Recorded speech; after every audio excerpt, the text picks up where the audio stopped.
welcome to Bayside's Cooking School. We have one fly. We always have one fly.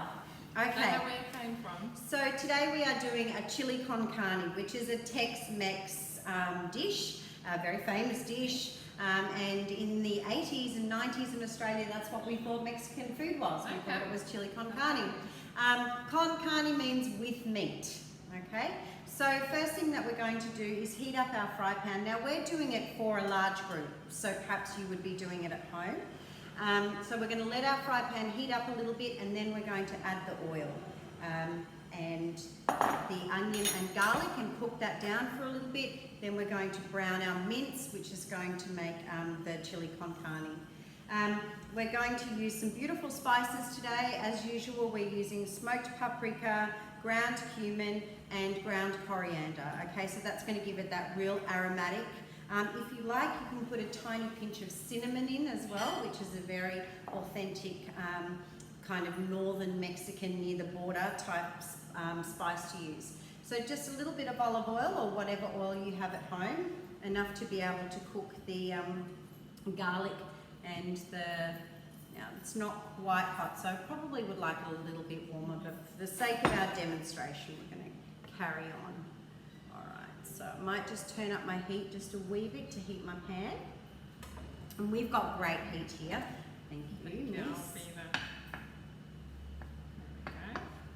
So once that starts cooking off, once you can smell it, is when you want to add the beef mince into it. So once it becomes aromatic, and then we're going to put a kilo of beef mince for this. But the recipe, I think, says only 125 grams of beef mince. That's right.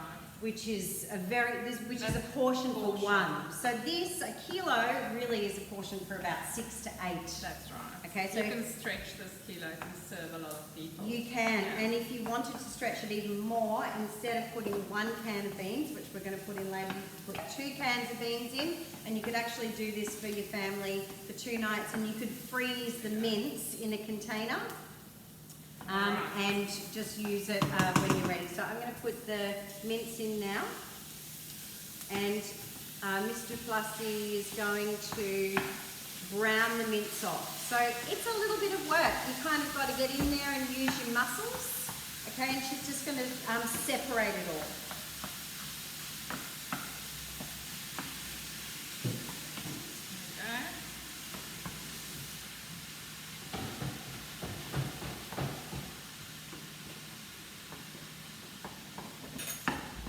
Might even turn that up a little bit.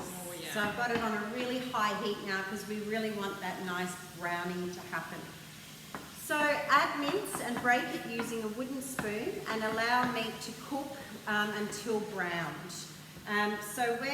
Because you don't want to watch us cook the mince for 10 minutes, we're going to do this quickly and then come back to you once it's complete. We'll just let that brown off just a little bit more. If you get that browning happening, that means you're going to get a little bit more of a depth of flavour rather than just a stewed mince. Now, a lot of the time, and you will notice this in Guzman and Gomez if you guys go there, is that they don't use mince for their chili con carne, for their burritos. They actually use a slow-cooked braised beef.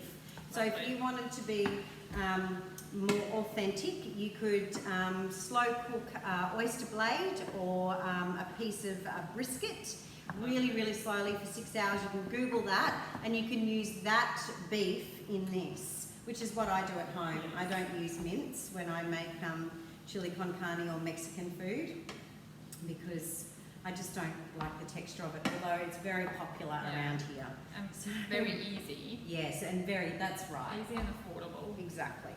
So it's a little bit browned. It would be better if it was a little bit more browned, and there is water coming out of that mince now. Okay, so we would ask you normally before to really cook that water off before you move on to the next step. So you can see there's quite a bit of steam coming out of the pan now. That's all that water coming out. You don't really want it stewed. No. But, and it is actually, it's cooking off now, I can see. Yes. So then we're going to add our cumin and our coriander. and our cinnamon, which is optional, and we're also going to put in a bit of beef stock. Okay, so this is just half a beef stock cube, and that's really just for flavour. If you've got powder, that's fine too, and we'll put that in there. So that's our aromatics going in there. Okay, so that's that lovely spice just there. Oh, you did put cinnamon in. Sorry, they have put cinnamon. It's in the recipe. Apologies. So that's being stirred, and we've got to stir that really well. And Flavours are coming through yeah, now because I followed the recipe and I only used a teaspoon of things, that was for 125 grams of mince. Yes, we need a bit So more. I'm going to put more in because we're not afraid of the spices around here, and we actually like our food to have flavour. So I'm going to put in some more. I'm not going to put in more cinnamon. Cinnamon's really strong, and you don't want your mince to taste like donut, okay? Because that's what happens. Ground coriander. That gives it almost like, it's almost like celery, that smell.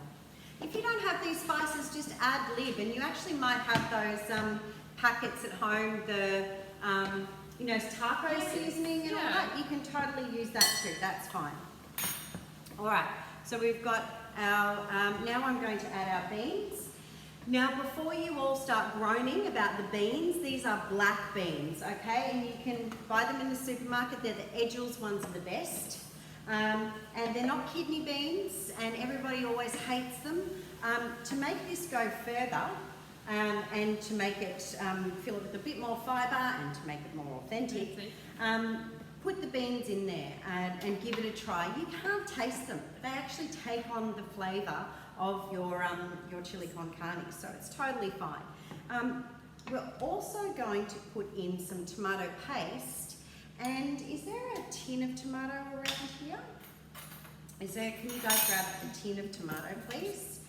Because we need a tin of tomatoes, and I'm going to put a whole tin in. It says a cup for you guys in your recipe, but because, as I said, we've got a kilo of mince, and I'm going to put a bit of tomato paste in, a bit of concentrate in there, and we don't have very much left in that. Yep, in that jar. So I'm not being precise here. This is not baking. Remember, taste as you go. Yes. All right. So taste it as you go. Thank you very much, our lovely assistant. And I'm going to open. So these are whole peeled tomatoes. So crushed is probably better, but we're substituting. And Mr. Fussy is going to crush them with her spoon because she is a able-bodied human who can do that. Okay. So if you can't crush very well, or you don't like using your spoon, make sure you just get crushed tomatoes. I'm going to make sure that I put a little bit of water in my can, swirl it around to get it out because I love food, hate waste. All right. So now we've got in here our spices, our garlic, our onion, our mince, our beans, our tomato, our beef stock. Now we're going to let this sit on the stove, and because it's quite a large amount, I'm happy to let that sit there for half an hour, just to really make sure that we get that depth of flavour, and the more you cook it, the more flavour you're going to get. Obviously, if you're making it for yourself, 125 grams, it's not going to work. All right, we'll cut that please, Chloe. Okay, so our chili con carne is cooked. So that is all completed, and it's been on the stove for about an hour now. That's right. So it's got those lovely flavours. We can taste the herbs in and the spices in them, and it's ready to go. So now we're going to assemble, and we're going to use nachos. So you could put this in burritos, tacos, hard tacos, soft tacos. If we're at school, we would use a foil container, and we would put our chips in there. But we're going to, because you're probably doing this at home, you can use a roasting tray, okay? And for an individual portion, we would use about 50 grams of corn chips. So we've got these nice corn chips, like these ones here, these nice round ones. You can use Doritos, you can use whatever you like, okay? So I'll pop some there, and I'm going to grill the cheese. We're going to pop it, so I've heated my oven onto grill, and we're going to grill this. Oh, thank you, miss. There we go. Some more cheese.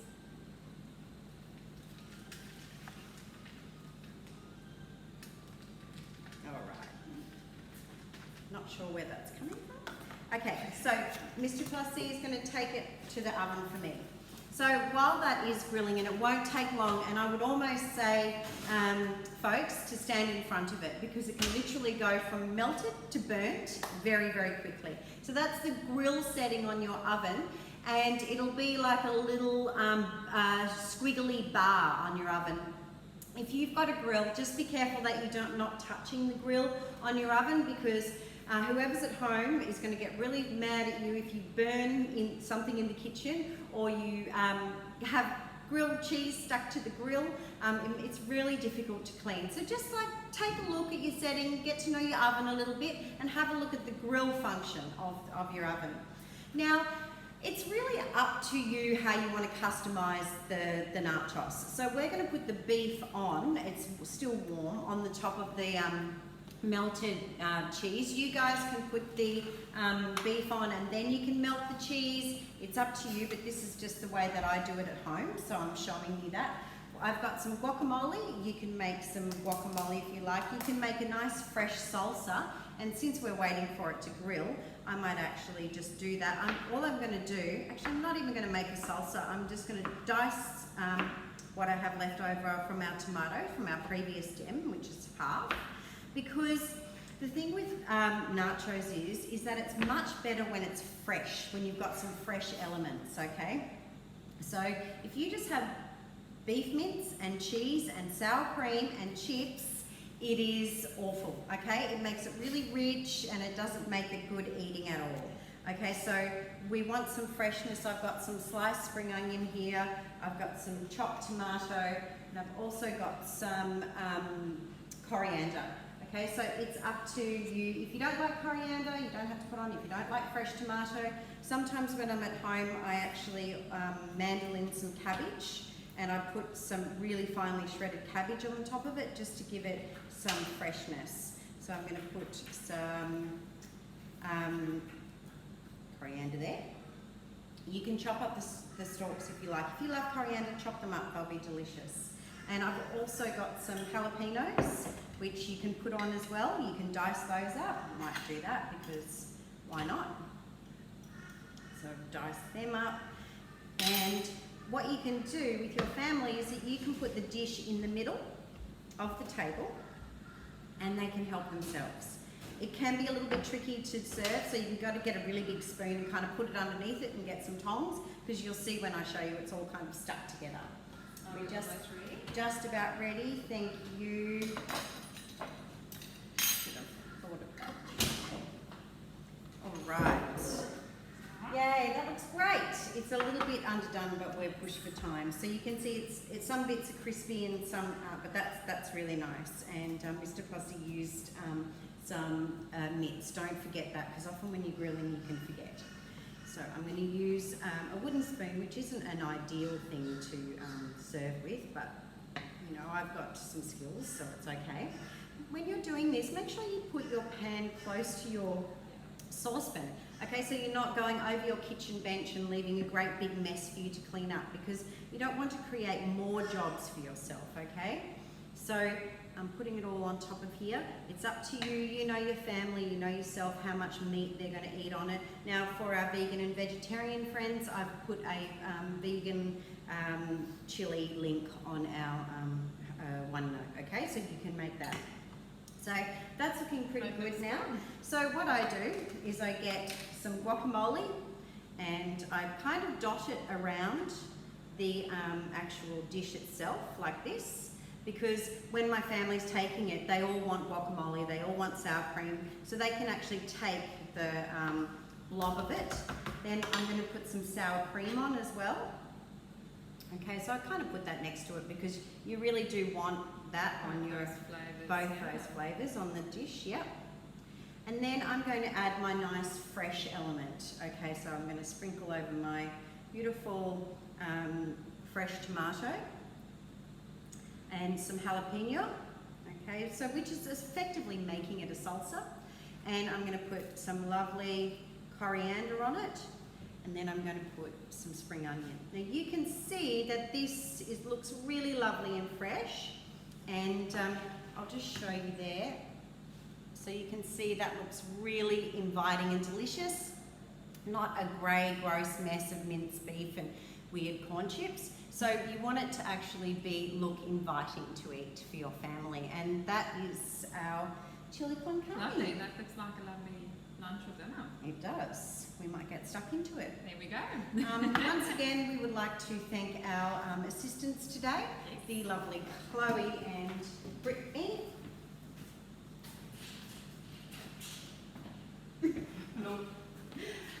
Hello, Gareth.